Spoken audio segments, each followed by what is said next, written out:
Okay, good morning to everybody. We're going to get started. It's 9 o'clock. So what we're going to do today is, first of all, I just want to give a brief bit of a heads up as to where we are in the course. One of the things that I told everybody toward the beginning of the semester that even though we may get off track for various reasons as to chapters that we cover because of holidays, snow days, and whatnot. We'll try to do the best we can with sticking to the schedule as to exams. And so our first exam is scheduled for this week, and it's going to cover chapters 1, 2, 3, plus the chapter or the appendix A, which is sort of the math piece. And what I'm going to do is I'm going to start talking about chapter 3 today. I am pretty sure that I'm not going to get done with chapter 3 on Thursday. I don't know that, but I feel like there may be a bit of that. Although I'll get to the majority of it.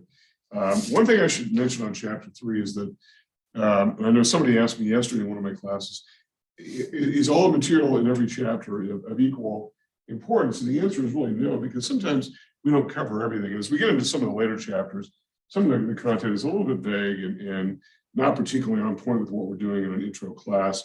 In chapter 3, we're going to run into price controls, and so you can skip that. So I would just make a note, just don't, you can read about it if you like, but it's not going to be tested over. We're not going to really talk about it at all or even come back to it. So price controls are out, as is the discussion of consumer and producer surplus. For those of you who had micro, you will no doubt talk about that. That's really more of a micro piece. And so I think we're going to just sort of skip over that just because that was, I originally had planned to talk about consumer and producer surplus, but I don't think we will. So we're going to get into chapter 3 today, which deals with demand and supply, and putting demand and supply together. We'll probably get more into the putting it together on Thursday. And then what I like to do, what I tend to do prior to the run up to every exam is the class session, that last class session prior, is to talk about the exam, talk about what to expect, what some of the topics are that we want to be looking at. And so I'll probably spend about half an hour, 30 to 40 minutes, something like that, going over what to look at on the exam, answering your questions. So for those of you who are going to be watching live on Zoom or coming into class, this is a great chance to bring your questions as you're looking over your notes, as you're looking over the material in the text, and you think, I don't quite get this. It's a great time to bring those questions and bring those to me. And I'll talk about what the format of the exam is. It'll be available in Brightspace. It'll probably be available, excuse me, sometime after the class session on Thursday. It may be a little bit later in the day, mostly because I don't know how far we're going to get in chapter 3. So I don't want to include anything on the exam that we haven't talked about. So it'll probably be available, but it'll be available through Sunday. And so 11:59 p.m., that's sort of drop dead an hour of Sunday night. You'll have Thursday, Friday, Saturday, Sunday to work with. So hopefully you can find the opportunity to do that.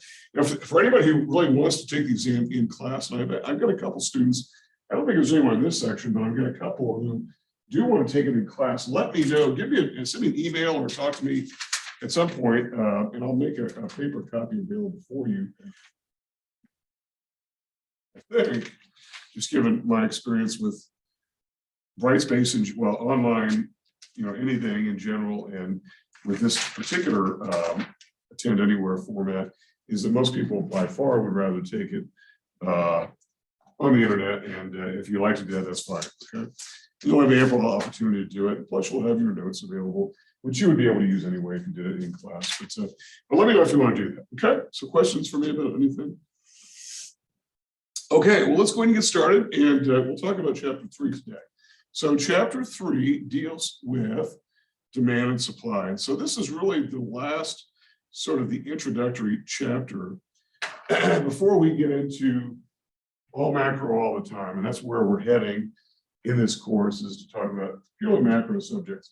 But as I mentioned before, the content is designed so that if you haven't had any econ before, you can at least have this sort of foundational material. And so, as I mentioned, the first couple of weeks, we talk about sort of the who, what, when, where, why of economics. And that is the idea of talking about who the actors are, what their roles that they play are, what the functions are of the factors of production, et cetera, et cetera. Well, now we're going to get into demand and supply, which are inarguably the building blocks of markets. And from there, then we'll, after we get back from the exam, we'll start to talk about topics that are unique to only macro. What about demand and supply? So we've all heard the term supply and demand before. Usually we know it in terms of the phrasing supply and demand as opposed to demand and supply. And for whatever reason, economists sort of prefer to take demand first as opposed to supply. And we'll see whether or not you agree with that methodology a bit later. The idea is, I think most economists would probably argue and say that they believe that demand drives supply and not vice versa. In other words, this chicken and egg question of what comes first, demand and supply, I think most economists would argue that demand drives supply as opposed to the other way around. Now, obviously, there are violations and exceptions to this rule. I think Steve Jobs was famous for making the statement that he doesn't do any market or didn't do any market research because he made the statement, how do people know what they want until I make it for them? That's a pretty unusual statement, but Steve Jobs is obviously an unusual individual in that regard. I think demand really is thought to drive supply. So we'll talk about demand first. So, and I know that all of us have, in our entire lives, used the term and heard the term supply and demand, and I think we instinctively really know what it mostly is, which is the good news. If somebody says, hey, why are Super Bowl tickets? Whatever they are. And, somebody will say, well, it's supply and demand. And that's usually an answer that sort of suffices to explain why Super Bowl tickets are high. Limited supply and fairly high demand is a formula for very high prices. And so I think most of us sort of get it, but we're going to get into a little bit more rigorous definition of demand and supply, particularly of supply, because I think sometimes people have really the wrong idea of what supply is. And so we'll spend some time talking about that. It'll take us maybe a little bit longer to go over the whole demand part of this, because we're going to sort of lay out some of the foundations graphically for how this looks, some of which we won't necessarily have to repeat when we get to supply. So let's talk about demand first. What's the definition? It's the ability and willingness of potential buyers to purchase goods at various prices and quantities. And again, I come back to this, this use of the term goods as this euphemism for goods and services. We talked about this before that, we said, yes, there's a difference between goods and services. One is a physical characteristic, the other tends not to, but we're going to sort of use the term goods again and again. And as we get into the income accounts, we'll be sort of breaking into this. We'll see production of goods and we'll see that it really includes services. Now, the key thing I think to know about this is this distinction, or this ability and willingness, because they've really got to go together in order for demand to. You may have the willingness to buy a Lamborghini or a Bugatti or some very expensive vehicle, but if you don't have the ability, then that does not put you on the demand side. Likewise, you might have the ability to buy something, but not the willingness. You may have billions of dollars, but not have the willingness to, say, go into space, right? With Jeff Bezos's firm, right? I don't know what it costs to go. Does anybody know what it costs to go into space with his? Is $1 million? Yeah. A lot of people have $1 billion. It's no big deal. But if they don't want to go into space, then that puts them out of the demand side. So it's really got to be both. And if you consider the fact that one of the things that I think is interesting about supply is that, or I'm sorry, about demand, is that probably there's an unequal amount of information about the other side of the market, and it's usually shared, it's usually owned by the supply side. To me, the supply side probably knows more about the demand side than even the demand side knows about itself. And for good reason. The suppliers of goods have their own money and resources on the line. They have to know who is able and willing to buy goods at what prices. And so as a result, lots of effort goes into determining what a demand function looks like. Sort of constructing sort of a generic demand function. We'll talk about this is the idea. This is a lot of what economists do in the real world, is prepare these. So that's basically the definition, the ability and willingness, they've got to go together. And so this gives rise to one of the really the only two laws of economics that we have. Unlike the natural sciences like chemistry and physics, where the law of gravity is going to be the same today, tomorrow, next week, or whatever. Electromagnetism is going to be the same. We really only have two laws in economics, the law of demand and the law of supply. So let's talk about these. And by the way, I know your textbook will get into some things like there's something called Oken's law, which is not really a law. It's more just sort of named after an economist who sort of came up with a relationship that, by the way, has been revised in terms of the scale of what he's talking about. It has to do with unemployment and inflation and or economic growth, and that's been revised, so that's not really a law. And the law of demand itself, there are some violators of the law of demand. Not very many, but there are. So let's talk about this idea of price and quantity. P and Q, price and quantity, being negatively or inversely related. And let's talk about what that looks like and what it all means. And let's hope I have better luck with the lights today than what I have having here. So I'm going to go over the whiteboard here, swivel the camera here to the best I can. And we're going to talk a little bit about how to sort of construct a demand curve. Okay, so we're going to go back to our old standby friend, the first quadrant here. And in economics, one of the things that I had mentioned, we're going to be dealing in the first quadrant here for the most part. And in economics, it is a convention, and it's probably reversed. It probably should be the other way around, but nonetheless, we tend to plot things of a dollar figure or a percentage on the vertical axis for reasons that make really no sense other than the fact that when these models were first constructed, that's the way they were done. And then we tend to plot things of a countable nature, a numerical nature on the horizontal axis. Now this violates really this idea of dependency because remember, we talked about this idea of dependent variable and independent variable, that the dependent variable sort of depends on what goes on with the independent variable. Well, really these ought to be reversed because if anything, the quantity is dependent upon price, not the other way around. But let's just note that that exists as a conundrum. It's sort of a mistake, but we're sort of living with it and all that. So when we talk about the basic model, we're going to say we're going to plot the price axis on the horizontal axis and the quantity axis. I'm sorry, on the vertical axis and the quantity axis on the horizontal. Okay, so PQ. And we basically refer to this particular construction as a PQ plane. And for those of you who are reading ahead in the text, you've already sort of seen this, and we're going to get into this a bit. And I just want to sort of talk about how this, what the logic of this and how it's constructed, etc. Okay, PQ plane. This is also basically, when we put demand and supply together, we'll call it the basic market model. We're going to be working a lot with graphs in this class. Graphs as sort of models of economic relationships. And it's an important thing for us to use these models because remember that we can talk about things, we can discuss and teach economic phenomena in a number of ways just by words, and the early economists did that just by writing about them, or all by numbers and all by just formulas and relationships and algorithms and all that. I don't think you like that so much. Or we do it by graphs, by drawing a picture. And all these are just simply different ways for us to express things. And I know that we've all got different kinds of gifts. Some people really don't like the graphs very much.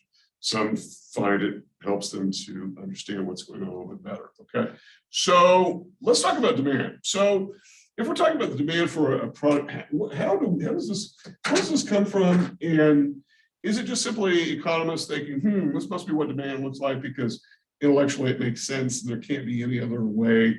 Or is it based upon observation where through processes like surveys and price studies and marketing tests and focus groups and all of this, that we can sort of the behavior of actors, and so we can arrive at some observational points with some outliers here and there. And using a statistical technique of statistical smoothing, we can simply draw a line that best fits that. And we're going to draw this as a linear expression, totally a straight line. I think your textbook has these mostly as curves, and that's probably more accurate. In the real world, we do live in a curvy world, frankly. If there's a straight line somewhere in nature, it's usually because somebody has drawn it. It's very rare that we have anything that moves in a straight line at all. Everything is pretty much curved, but it sort of helps us see a little bit better and whatnot. So just know this is probably going to be a more of a curve that we'll simply label as D for demand curve, okay? D for demand. And so what are we talking about here? We talk about the law of demand. So what we say is there's an inverse or negative relationship. Notice the slope is downward, okay? So that tells us that it's got a negative slope. In other words, a negative relationship or inverse relationship between price and quantity. And that relationship, if the price of a good goes up, the quantity demanded of that good goes down. And if the price of the good goes down, the quantity demanded of that good goes up. And so that is really the law of demand that we should be aware of. An inverse relationship between price and quantity. And notice that I put D by quantity there to differentiate that from what we'll get into later when we talk about quantity supply, because they are different. They are different. Quantity really refers more to some unit that is either exchanged or would be exchanged. And we're going to get into this more a bit in the supply function later. So this is the law of demand. Now, when I said that there are only really two main laws in economics, there are some violators. They are extreme outlying goods. They're usually extreme luxury goods that go the opposite direction, where people would want to buy more as the price goes up. What would be an example, do you think, of a good that might violate the law of demand, but is a pretty, you're not going to find it at 7-Eleven. What kind of example? What are we talking about here? Well, maybe, an extreme luxury good. So maybe like a Rolex watch or expensive art. I'm not talking about art like you would buy. Oh, NFTs. What's that? NFTs. Well, it could be NFTs too, the non-fungible tokens. Personally, I've got my own view on that whole. I think that's a whole fool's errand. Not to call anyone a fool here if you're involved in it, but I think it's going to end badly. And even though central banks are getting involved in it, we may come back to the idea of cryptos a little bit. There are goods that if the price goes up, people want it more and they buy more. And so as a result, you have this inverted demand curve. This is not common, okay? And it's got more to do with the fact that people are looking at it for speculative purposes more than anything else. Like if artwork continues to go up, up, up, up, you know, we're talking about like Monets and whatever, Picassos and whatnot, then people will demand more of it. That's not very common. You're not going to run into that a lot. For the most part, I think we can be fairly certain this is what a demand curve looks like, downward sloping, okay? As the price goes up, the quantity goes down. As the price goes down, the quantity goes up. So if we were to take just simply a point along this, and let's just refer to this as point A here, and we can drag it to its coordinates, we can match it up with its coordinates and say this matches up with coordinates P1, Q1, P1, Q1. Sorry about that. There's always somebody who does it. It's usually me who is the offender. So P1, Q1. So those are the coordinates for that particular point, point A. And I know that the convention in mathematics is you would have this denoted by some sort of ordered pair X, Y, but we're going to sort of violate that, go with P, PQ, P1, Q1, okay? All right, so we're saying that some P, let's say the price of the good is 14 and the quantity demand of that good at that particular price is 25. Okay. If for some reason the price falls, we don't really care right now why the price might fall. Let's just say the price does fall. And so now P goes to P2. And so in other words, we're going from point A on this particular graph to point B, which is now associated with some P2, Q2, okay? P2, Q2. Something has changed here. And so now let's say the price has fallen to 10. And the quantity demand has now risen to 40. Okay, I'm just sort of throwing out numbers. I don't really know what what we've got here. So, in other words, what's going on here? The price of the good has changed. We don't really know, don't really care why. Frankly, what it usually is due to is something going on the other side of the market. Probably something going on with supply that has pushed the price down. And so, as a result, think about this. Well, why would people demand more quantity if the price goes down? Well, it makes obvious sense, right? As the price comes down, maybe you buy 2 units as opposed to 1. Or somebody who was unable or unwilling to buy it at a price of 14, you must be crazy. I'm not going to buy anything. $10, okay, I'm in. Count me in. That sort of thing. Or I can't afford 14, but I can afford 10, and so I'll buy. So it prices people in, and price is what we call a rationing mechanism. Price rations people in, rations people out. And the price mechanism, we're going to say, is mostly market determined, and not often the idea that it's manipulated by one side of the market or the other. Despite the idea, you hear from politicians a lot that there's price gouging, there's price manipulation. There may be in some industries, but it's not common. Usually the price of the good is market determined. And so as a result, you sort of take what you got. I mean, look at Elon Musk's effort to try to do the premium pricing at Twitter. The market said, no, I don't think so. They reacted violently and immediately. And they were off. It's always been free. What's that? Yeah, it's been free. Now you're going to, right. Netflix ran into this problem about 10 years ago or so. They tried to change their pricing and the market reacted quite violently. And Netflix, to their credit, they sort of reacted quickly and sort of mitigated some of the they didn't realize was that streaming was not a monopoly business. Now there's all kinds of streaming. I know people don't even have Netflix. And in fact, I think I like Hulu better than Netflix, but it's personal preference. But the price is mostly market determined. For whatever reason, something is changing here. And so one of the things that we should say about this is that there is a movement, a sliding down along the demand curve because of a change in price. And so what we should know about this is this, that a movement along the demand curve, and we're going to talk about this as opposed to demand itself changing, that movements along the demand curve are due to changes in price only. Okay, are due only to changes in price. And right now, it doesn't really matter what the price changes are due to. And we'll simply refer to that as delta P. And so I would urge everybody to get comfortable with the sort of Greek letter, the little triangle, which refers to change in something, whatever that something is. Now, by the way, this inverse relationship has a slope, and there was a reason why we talked about the slope. Remember, if you go back to the very basic generic formula of slope, it was, using the point slope formula, it was the change in y over the change in x. So we can simply do the same thing here and substitute, P2, P1, P2. So in this case, you've got 10 minus 14 over 40 minus 25.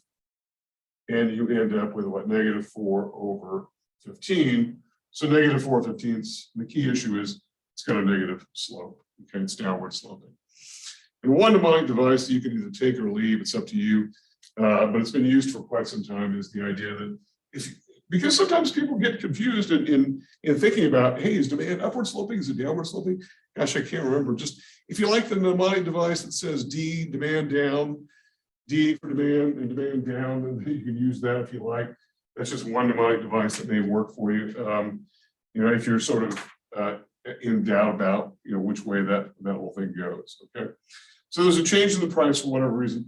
Movements along the demand curve are due only to changes in price, and the change in price can be due to any number of factors. And oftentimes, and I just sort of alluded to this a minute ago, a lot of times it's due to something that's going on the other side of the market, something with regard to supply. So for those of you who are watching the video of this, you can kind of pause that if you don't have that and sort of construct that. There's also some discussion in the text about that, but I'm going to go ahead and erase this because I want to talk about this. When you talk about demand, we're going to look at it as this. You can take a picture of it because it's going to be different, a year from now, 2 years from now, whatever.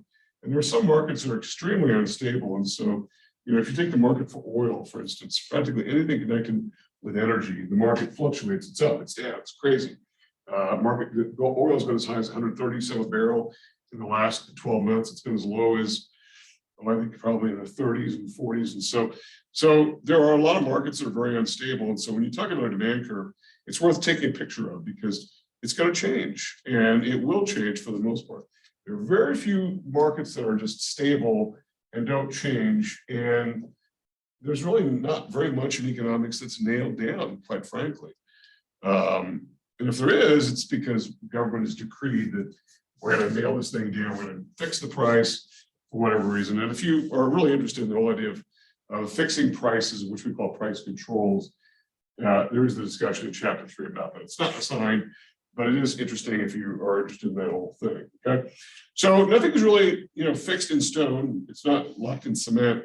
And instead, what's happening is this: you've got a demand curve you can take a picture of today, and take a click, and there's a picture, and it can be associated with some P1, Q1, and I forget what we were using here for P1.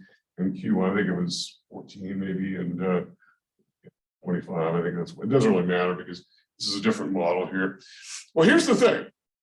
Because these things are changing, because they're fluctuating and they're moving, that this demand curve is taking a picture of it.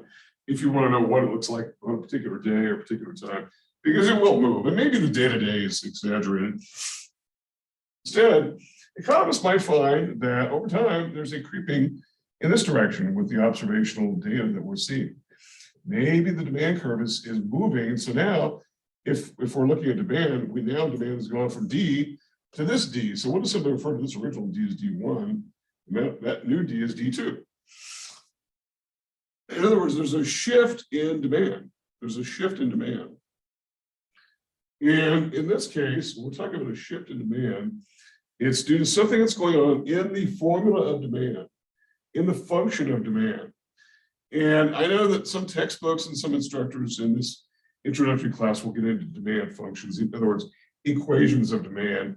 And if you want me, we can do that, but I think it's better just to know that something has gone on inside that to move that. And so when we talk about a shift here, a shift in demand, which is what's happening, it's a change in the demand function. A shift in demand is due to something else that's going on here. And it's due to a change in a non-price variable. It's not price. Unlike the movement along the demand curve, this is not price related. It might relate to other prices, but not the price of this good. Change in a non-price variable. And we're going to get to what some of those examples are here in just a second. A shift in demand is due to a change in a non-price variable. A non-price variable. Now in this case, what's going on is we've got a movement to the right. Okay.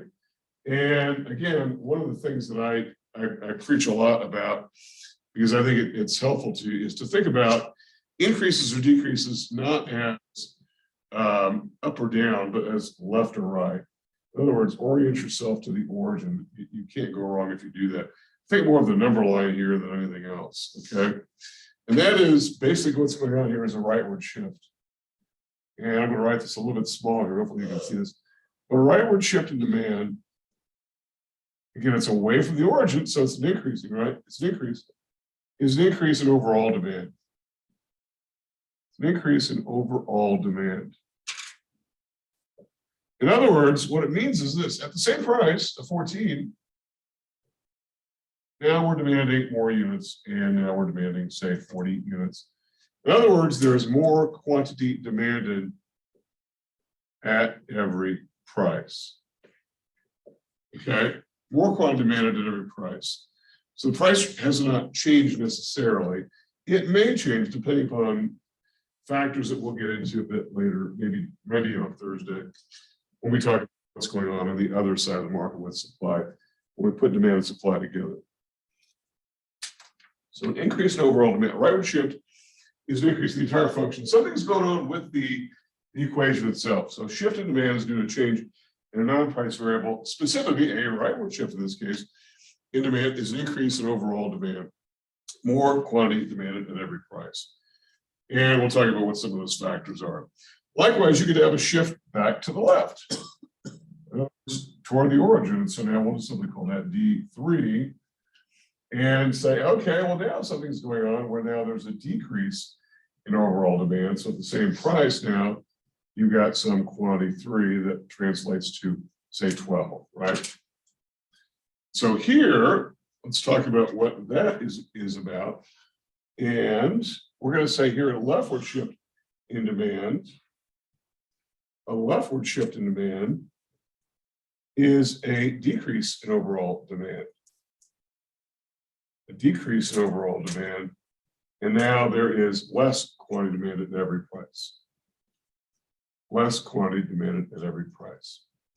So something has gone on here to move this for whatever reason. And if you think about it, these are straight lines or they're curves, right? But either way, whether a straight line or a curve, all they are is graphs of functions, right? And functions are what? They're mathematical relationships. And the term function implies there's a functional relationship between what? Well, between price and quantity in this case, price and quantity demanded. But what specifically are we talking about in terms of a functional relationship? Well, there are things that go into this that sort of form the basis for these particular changes. And so let's talk about what those bases are. And we simply refer to these as shifts in that we call these, there we go, non-price variables that we call determinants of demand. Determinants of demand. These are sort of the building blocks of what demand is all about, okay? And you could say it's like the DNA of demand. What goes into making demand, it's all these things. But these are the things that, if we're going to do a demand function, we can include these as variables. And that a change in these variables, this means that the entire curve is going to change, it's going to shift. And over time, these things are going to change, right? And for a good in a market that is very fly-by-night, and it's going to vanish very quickly, which, you know, it's not what we're really talking about here. So what are we talking about? Then these are in no particular order. In fact, I think a lot of textbooks would probably have the third one down, changes in tastes and preferences as number one. I think that's probably, for a lot of products, the one of the main drivers. And it's the idea that people's tastes change and that they move on to other things, that things are no longer popular and like as they once were. So people really are demanding it. Sometimes the product comes back into vogue, and so people are buying it again. But anything related to style and fashion is very much subject to this. Entertainment, for gosh sake, especially popular music, is very subject to this. You see this all the time where certain artists are very, very popular, and then they release their next release and nobody wants it. And you know, it's really a fickle sort of a market. So taste and preferences really do sort of drive this. Some things come in style and go out of style, and those people who are into that. So that's oftentimes number one. But I want to focus more, probably for our purposes here in macro, talking about the first two, and that's the income effect and the wealth effect. And these are different, frankly. They look like they might be the same, but they're different. First of all, well, let's define what income is. Income is simply defined as the periodic inflow of resources to a buyer, any buyer. And by the way, when we talk about demand, it isn't just ordinary households. I know that in the circular flow model that we built earlier in the class, you know, it really was very simplified to talk about demand as being a sort of an outgrowth of households. Households demand goods from firms, but also firms demand goods from other firms, and government demands goods from firms. Not only that, but you can sort of make this, you can broaden this and elaborate further and say even labor has demand from and government, right? And if you take micro, you'll get into that a bit more. But for the most part here, we are going to build on that circular flow model a bit later. And as I mentioned, when we first constructed it, that we're going to sort of add bits and pieces. And one of those bits, talking about the demand for goods from other firms, not just from consumers. And so income and wealth affect all of these buyers. So income is defined as the periodic inflow of resources measured in dollar terms or euro terms or yen, whatever the currency is. That's the income effect. If income goes up, most goods tend to rise in demand. This is why we got into this business about these types of goods. We talked about normal goods versus inferior goods. This is very much related to this discussion here. Normal goods are so called because they respond in the direction that sort of makes sense, hence that's why they're called normal. If incomes are rising, people demand more of these goods. If incomes are falling, people demand fewer of them. And the same goes in the opposite direction with inferior goods. If incomes are rising, people demand more of those goods. If incomes are falling, they demand fewer. Sorry, if incomes are rising, they demand fewer of those goods. If incomes are falling, they demand more. So it's just the opposite with inferior goods. So that's income. What about wealth? So if we define income as the sort of periodic inflow of resources measured in money terms, then what is wealth and how is that different than income? Wealth is what exactly? Right. How much has been held on to? It's wealth is simply, and it's usually measured in dollar terms, but it isn't just money, right? It isn't just money. It could be what? Equity of business, right? It could be, so in other words, the difference between your degree of ownership of a business is equity. It could be estate, it could be stocks and bonds, it could be farmland, it could be ownership of businesses. artwork. I don't know why I'm on artwork today, but since I own no artwork at all and have zero taste in artwork, but anything that has value that you can hold on to, and it's been accumulated over time. So here's the thing about the wealth effect that's interesting, and it may be a little bit of a surprise to you. Income is fairly easy to understand. I think most people understand, if we just take the ordinary household, most households have a pretty good idea of what their incomes are. I mean, they're not going to get it down to the nearest penny and probably not even the nearest thousand, but they're pretty close. They would know, okay, if the median household income in New Mexico is say 44,000, most people would know, okay, 44, 45,000, whatever, that sounds about right, something like that, right? But wealth is different because wealth is not, you can't really pull it up on the internet and see, hey, what is my wealth? You can look at the value of securities like stocks and bonds and what mutual funds, but real estate, if you own lots of real estate, rental properties, it fluctuates, and who knows? I mean, who really knows what the value of your home is worth even, much less any kind of rental properties that you might have, or any kind of interest you might have in real estate like farmland or just land that you own for investment. There's just no value, there's no market you can pull up at the end of the day and say, oh, my land went up by $5,000. It doesn't really work that way, does it? And I know that there's a reason like Zillow is one. I know that our house was on Zillow, it went up a bunch after we bought it. And I was a little bit skeptical. I didn't think it quite went up that much. And I haven't looked since real estate prices have begun to fall, and they have been. I think I've been too afraid to go look. And so here's the thing about the wealth effect, and the fact that I say I'm afraid, it's how wealthy you are or how wealthy you feel, both as an individual household or as a business. And this is where we have this sort of intersection between economics and psychology, which is known as behavioral economics, where if people feel wealthier, they'll tend to demand more goods, particularly more normal goods, if they feel wealthier. A lot of times this frankly is driven by the stock market. And I know that a lot of people have interest in the stock market, if not directly through direct ownership of stock, that is pieces of ownership of a business, but maybe indirectly through a retirement plan, like a 401k, some other sort of tax advantaged retirement. A lot of people participate that way.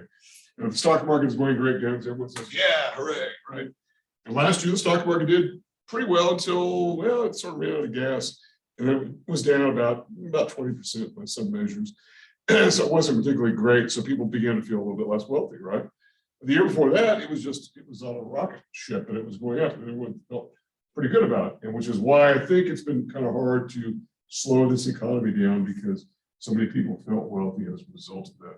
It's how people feel about their wealth, which is a little bit different. Say again? When was it that they first raised interest rates?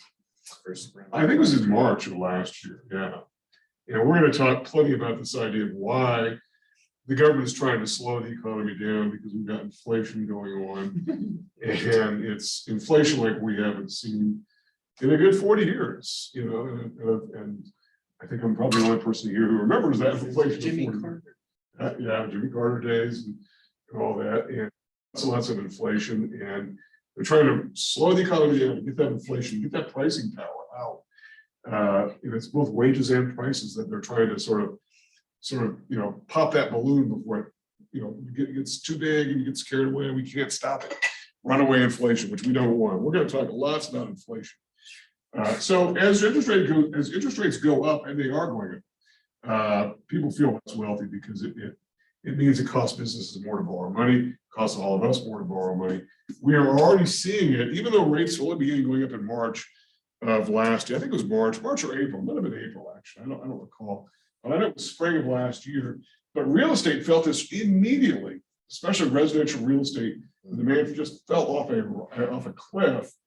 And in some parts of the country, real estate prices are just collapsing.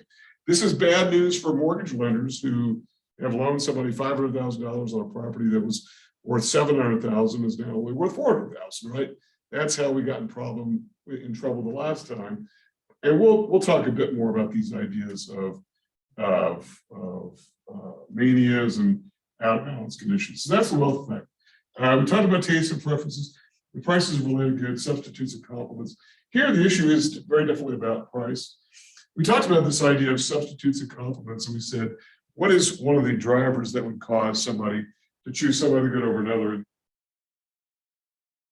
And it's got to do primarily with price. And if the prices change. So for instance, if a substitute for a good in question, let's say whatever this market is that I've modeled, if there's a substitute that's cheaper, people will demand less of this good and the demand will shift left. If the substitute goes up in price, then people will believe that good and then go back to this particular good. And again, the substitute does not have to be an identical good like a brand substitute. It can be something completely different. And your book has got all kinds of examples of things like chicken and pork, which are not the same thing, but are substitutes, corn and green beans or whatever. You get the idea. Same with complements. What's interesting about complements is that they kind of go together. Demand, if one's going up in price, people demand less of it, and they'll buy less of the good that is complementary to it. We see this happening. I know in complements, you might see discussions in textbooks and whatever of things like raincoats and umbrellas and whatnot. But something that's maybe a little less obvious are things like vehicles and gasoline. Gasoline is a complement to vehicles. And so if gas is going up in price, and it is, right? Gas is going, because oil is rising now, gasoline is rising again. Then people demand smaller vehicles, right? They don't buy the big vehicles when gas prices are rising. And we'll see what happens here. Oil has been up, down, up, down. That's one of these examples of a market that is in flux. And maybe there it's not so much a demand moving around, it's more supply, but you kind of get the idea. Number of buyers in the market is an important one here. This is what it sounds like. It's just simply the number of people coming in to buy versus the number of people leaving.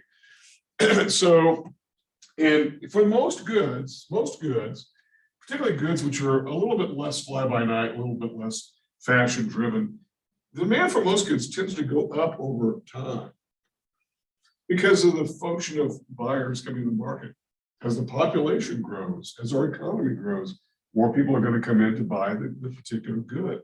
By the way, the investor Warren Buffett has been aware of this for a long time by simply buying companies for which people are just going to buy more simply because there are more of us to buy it.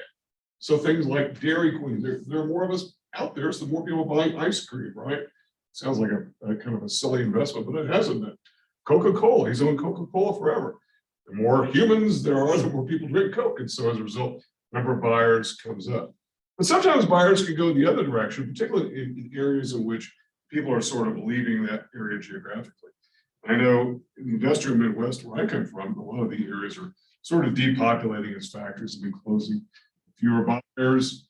We've seen strip malls just being wiped out, and Say like movie theaters, Regal's going bankrupt, so they're closing lots of Yeah. movie theaters to the streaming services.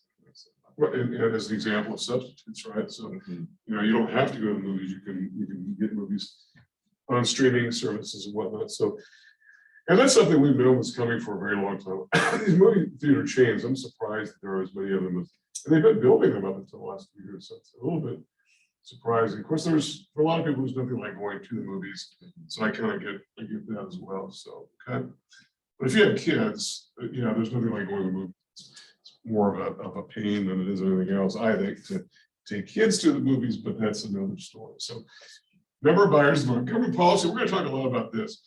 We're going to talk a lot about taxation and government spending in particular, not quite so much regulation, but certainly taxation. Taxation could be considered a cost of doing business. And so one of the realities of this is if taxes go up, demand for most goods, in fact, pretty much all goods fall, simply because there's less income available for buyers, whether firms or households. So like say the supply chain problems, is this because of shift in demand because of the numbers of a buyer and the market has grown? Yeah, the supply chain issue may be more related to the supply function actually. So, and so we're going to get to that here in just a second. But I was thinking like the N95 masks at the beginning of the pandemic, how that big boom and surge of numbers of buyers grew. It wasn't enough masks. Prices of masks went significantly.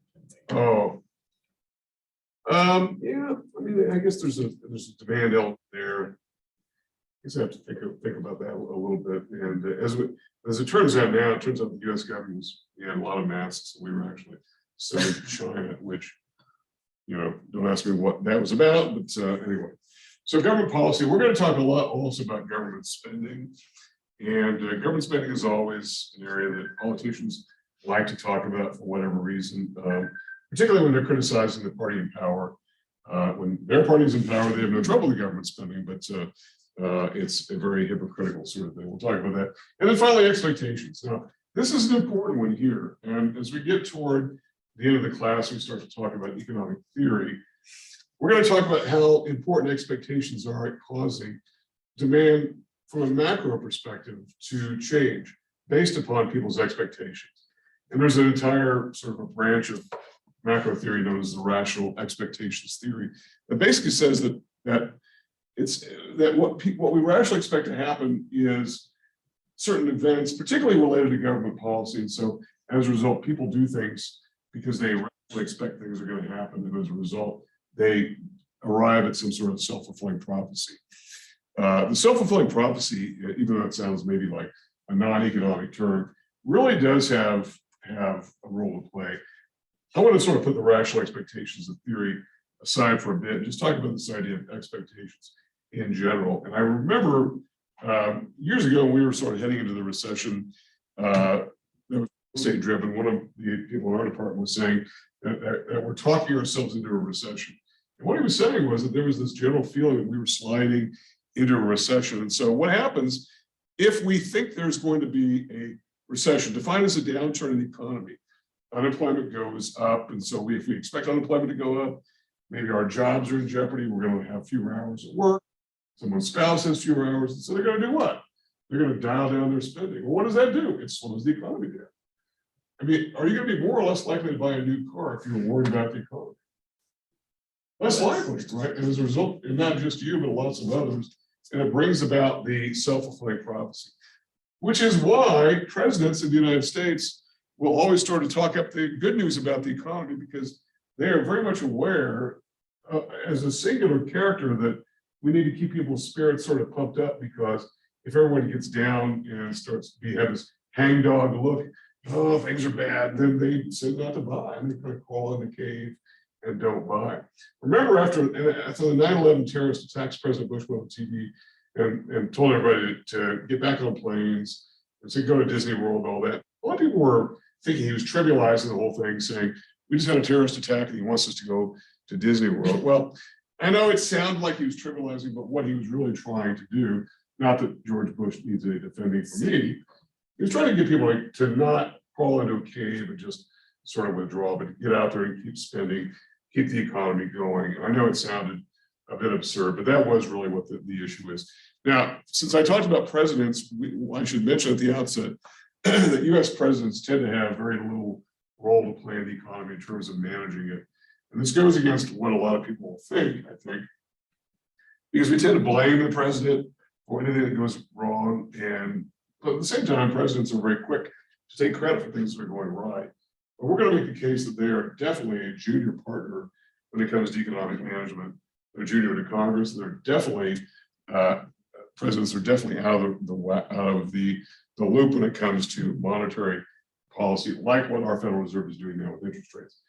Joe Biden has nothing to do with interest rates and whatnot. So I know a lot of people will attack him for inflation. He's got really nothing to do with that either. So it just is the way it is. It's the way our system is designed. We'll talk more about that. Okay, so that's. We're going to discuss the bank regulation committee. Bank regulation, such as The recession. there's. Yeah, we'll probably get into that a bit later when we get into yes, we'll get to that when we talk more about the financial sector of the economy. And we'll get to that a bit later. And I'm trying to think of a chapter. Doesn't come. Get to that and talk about bank regulation. And that comes with this idea of adding bits and pieces to the circular flow model, because we'll add the financial world to it, and kind of goes from there. Okay. All right, so that does it for the demand side. Let's talk about supply. I mentioned at the outset that the supply discussion will go a little bit faster because some of especially some of the technical methodology that I got into with demand is not going to be quite as onerous because we've already sort of covered it with demand. So what is supply? Okay, let's talk about supplies. Supply is defined as the ability and willingness of would-be sellers to provide goods for sale, again, goods or well, I think I said output here, didn't I? Well, same thing. Goods, output, service, whatever. These are interchangeable terms, really. And we're going to use these terms that are the output goods, whatever, at various prices and quantities. Very similar methodology. I probably should have just kept it similar to goods, but nonetheless, it's the same issue. Okay. So it's ability and willingness. It's got to be both ability and willingness. A seller might have the desire to provide goods, but not have the ability to do it. And so as a result, that doesn't make them in the supply side. They are not relevant suppliers.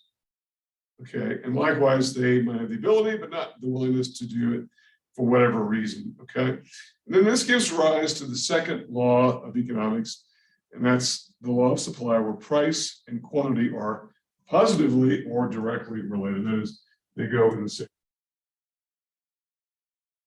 same direction. Now, with law of supply, as opposed to law of demand, I mentioned a few minutes ago that the law of demand may have some violators, right? There may be some violators out there, but very, very few. With supply, though, I can't think of any violators because it doesn't make any sense. Why would a supplier provide more output as a goods price falls? That doesn't make sense. Why would they provide less as the good price goes up? Unless they can't, for whatever reason that may have to do with simply production constraints or whatever. There may be some limitations, but it doesn't have to do with their ability and willingness. It simply has to do with something else. So I can't think of any violators here just because it doesn't really make any sense. That price and quantity are directly or positively related. Now, one thing before we sort of get into the graphic on this is, I think it's important for us to realize that here's where people get a bit confused with supply, because, and I've seen this a lot, particularly in like some of the internet discussions that we have and some of the online courses, and even in everyday speech, people will talk about, you know, the demand goes up and the supply goes down. And what they're really talking about is not supply, but inventory. If goods are flying off shelves, they'll say supply has gone down. Maybe supply has gone down, maybe not, but supply is not inventory. So let's be very clear. Inventory is goods sitting around on shelves or in warehouses and whatnot. That is not supply. Supply is this overall configuration, this overall orientation of suppliers who are in that particular market to provide goods. So it's not inventory, and it's also not quantity. It's also not quantity. Quantity is actually much more related to inventory than supplies. Quantity is the amount exchanged or would be exchanged if the conditions are right. So we do hear this a lot, where, especially in cases which, like there's let's say a natural disaster someplace, and we hear people on the news being interviewed saying, well, the prices are going up because demand is going up for plywood and supply is going down. But they really mean inventory. Those inventory of plywood that's during a hurricane, right? Or bottled water or whatever, you name it. Well, it's not supply, it's inventory. Okay, so that's really an important distinction for us to be aware of there. Okay, and the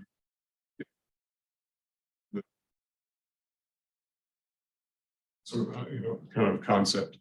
Okay, so let's talk about supply and what it looks like. And I'm trying to swivel the camera. Oops, a little bit sticky here. So there we go. Now we'll move the camera.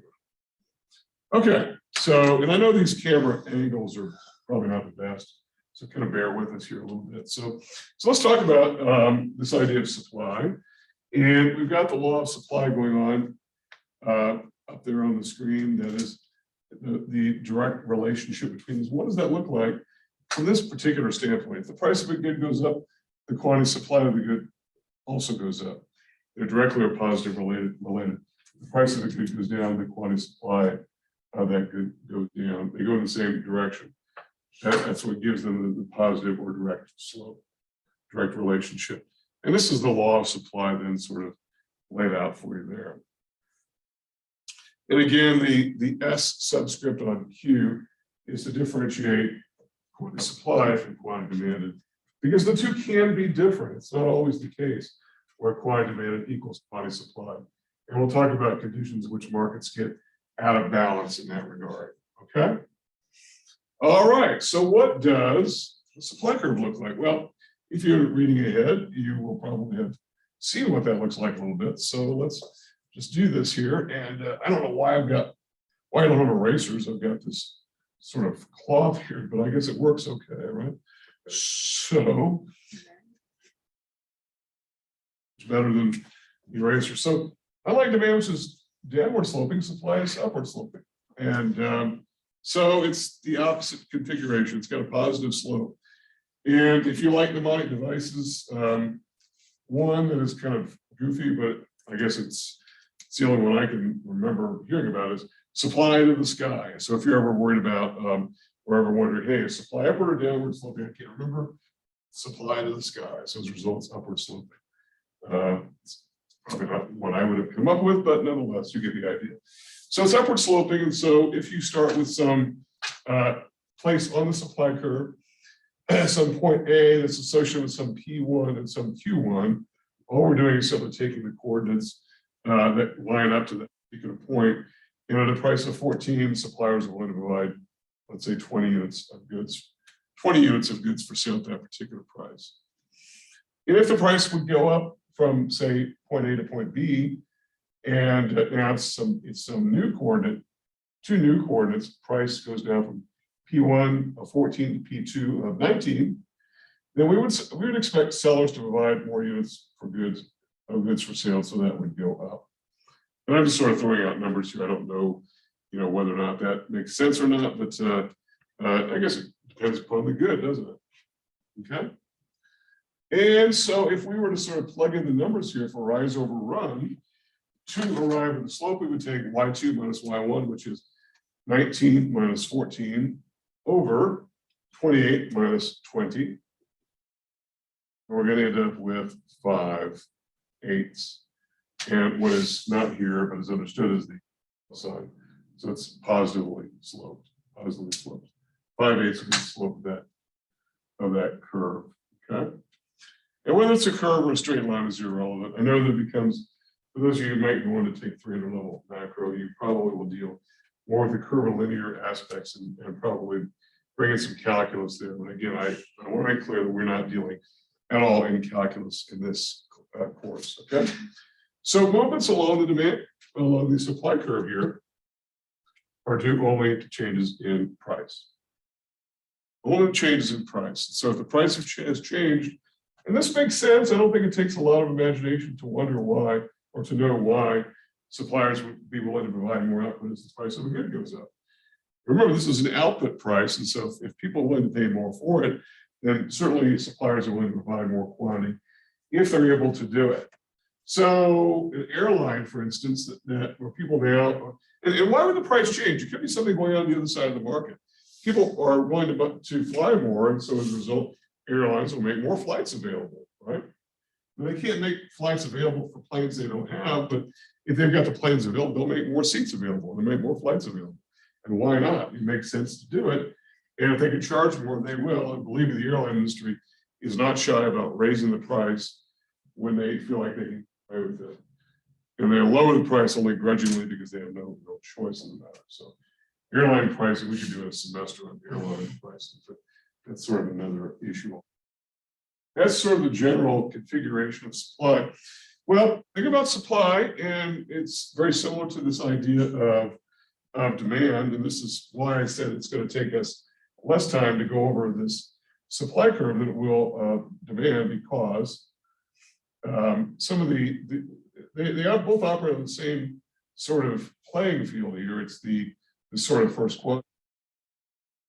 Again, the supply curve is kind of like the demand curve in the sense that we might want to take a snapshot of it, take a picture of it, because it's not going to be the same over time. And there are some markets that are extremely volatile in terms of supply. Agricultural output is known to be very volatile, mostly because of issues like weather and rainfall and pests and all kinds of and temperature and all kinds of things like that. So over time, things may happen where maybe supply curve is now moving to the, let's say, right. And so what began with this, an S curve, we'll just simply call it S1 and call this S2. And so as a result, what have we got going on here? We've got a shift in supply to the right. So shift in supply to the right. So at P1, Q1 was, I forget what it was, 25, I forget. This is a different model anyway. 28, okay.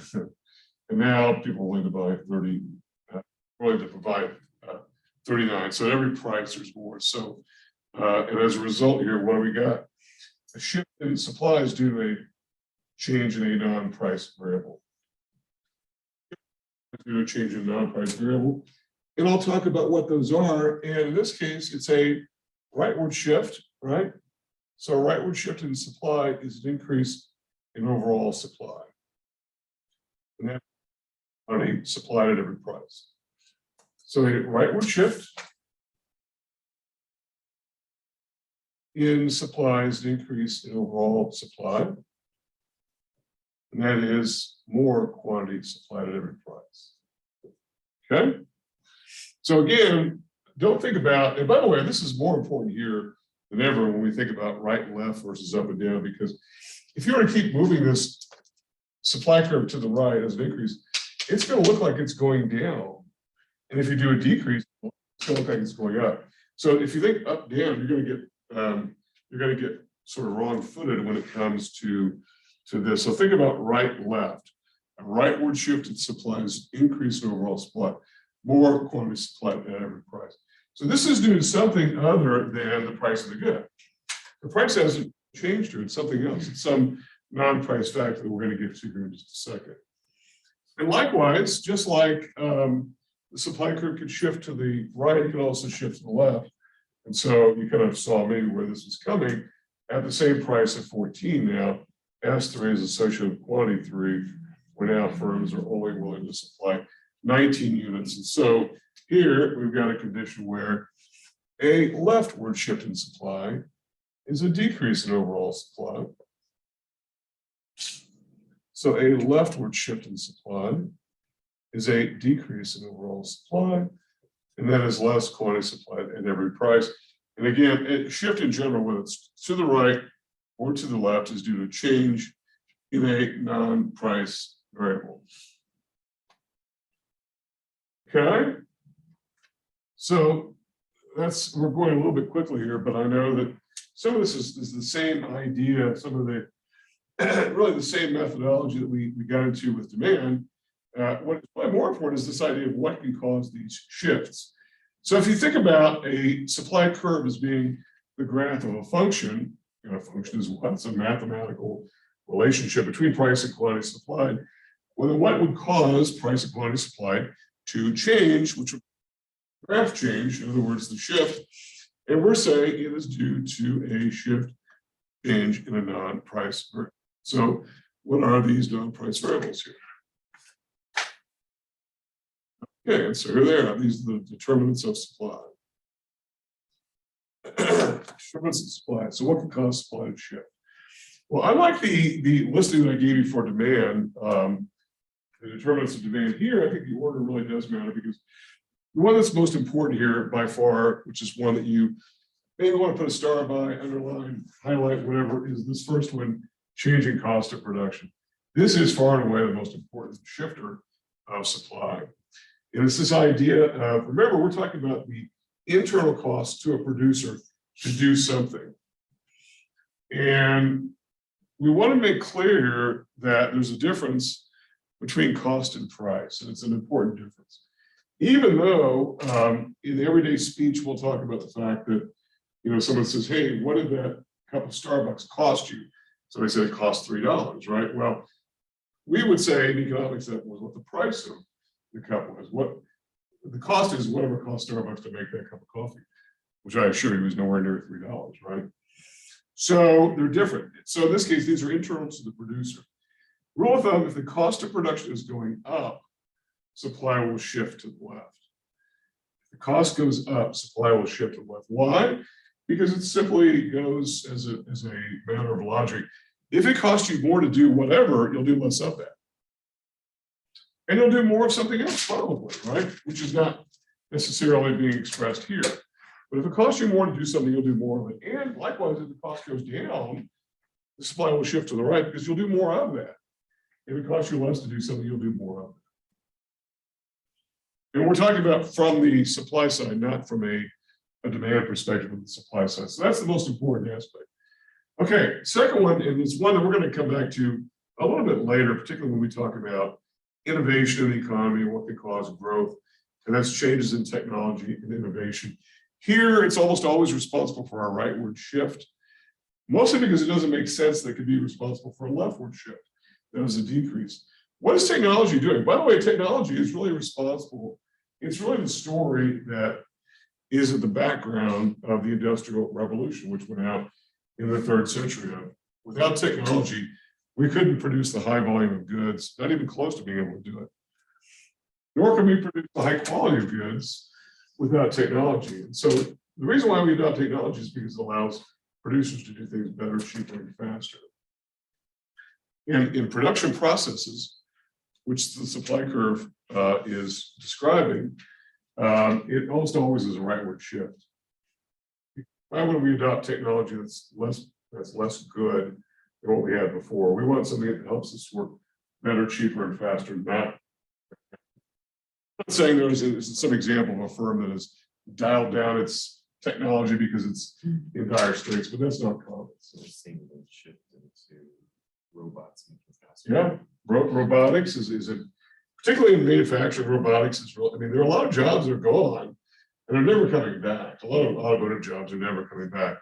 A robot can weld a quarter panel onto a car frame, no problem. They do all day long. They don't take vacation. They don't take breaks. They break down, but they don't strike. They don't have health insurance. They're expensive. Do you think it's a strive to keep prices of, like, say, fast food down to replace their actual? Well, that's an interesting. There's a whole discussion about that. It's the idea of, because it was lately. You'll see they've got the kiosks where you can order.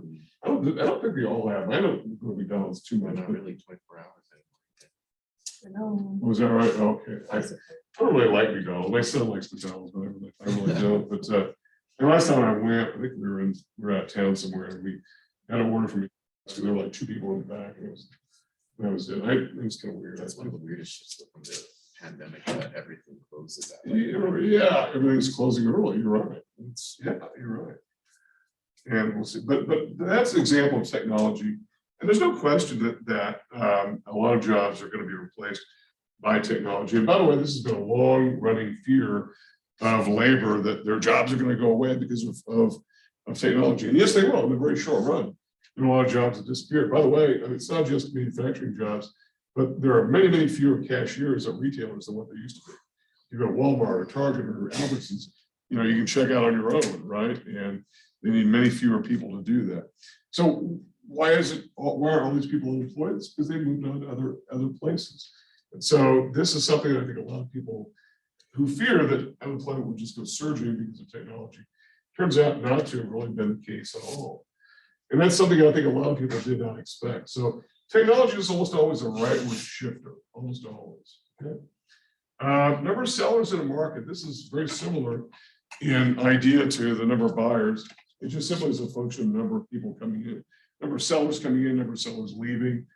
We see this a lot in markets in which firms can come in very easily or leave very easily. This supply curve shifts back and forth a lot. For those of you who take micro, you'll see examples of markets that have what we call low barriers to entry, where firms can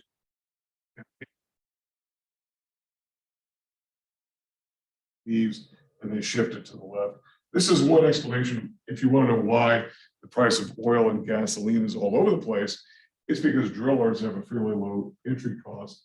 Believe it or not, it doesn't sound like it, but they can start pumping pretty quickly, and then they can stop pretty quickly. They can stop pretty, and that's why the price of oil is up and down all over the place. Government policy, taxation. Think about taxation as really a cost of doing business. If taxes are rising, supply tends to shift left. If taxes are falling the other direction. And then finally, business outlook and expectations, which has a lot to do with, I guess, the term forecasts. And that is businesses make supply decisions ahead of time based upon their expectations for what is coming. In macroeconomics, we're going to talk about a lot about the fact that for the last, I guess, for at least a year, a lot of business firms have been expecting a downturn in the economy. Nobody has really known when, but keep in mind that the Federal Reserve, which is really responsible for sort of managing and tweaking the economy, fine-tuning it and turning in the wheel and all that, they started at very low rate of interest. They've had to come a long distance. And so firms have been kind of slow on the uptake. And a lot of people in the financial community where I used to work have been saying, oh, it's not going to be that bad. We're not going to have a recession. I just don't think that's right. I think we are headed for one this year. I just don't think there's any way around it. evidence is very good that whenever interest rates go up, monetary and especially credit conditions get tighter because it's more expensive to buy cars and houses and 18-wheelers and forklifts. In the case of businesses, it causes a slowdown. I just don't think we get out of it. Maybe I'm wrong. I guess I hope I'm wrong, but I don't think so. But time will tell. Time will tell. I guess come see me in 9 months, and we'll see whether or not I'm right about that. But it's not just me; it's a lot of economists. But business firms are sort of now thinking, okay, this is going to be a recession, so we are doing what? We're laying workers off. Now, some of it is seasonal. I know Amazon laid a bunch of people off, but some of that could be seasonal because they ship a lot of goods over the Christmas holidays and whatnot. But you can't chalk up all Microsoft and all these others to seasonal fluctuation. How is software seasonal, right? So I think we're looking at that. That's just an example of where we are right now. We're going to be talking in this class plenty about where we are, where things are now, and why this is all very relevant to our lives, because, you know, businesses are looking ahead and expecting certain things to happen. If they feel good about things, they'll hire more workers, and they'll buy more inventory, and they'll buy more equipment, they'll gear up, they'll open more locations. But they'll dial everything down the other direction if they feel bad about it. And I think that feeling is that the economy is sort of slowing down, but how hard of a landing we get to is really the big question. And we keep talking about, well, we'll get a soft landing. Well, we'll see. We'll see. All right. So questions for me about supply or demand or anything anything related to this. Come back on Thursday. We're going to put demand and supply together in the same market. We're going to do some moving around and talk about how what those effects are going to be and how these effects can come about. And we'll do that for about the first half of the class. Then we'll spend the rest of the time talking about the exam, which is pending for later in the week. So if nobody has any questions, then I will see all of you on Thursday. Have a great rest of your day.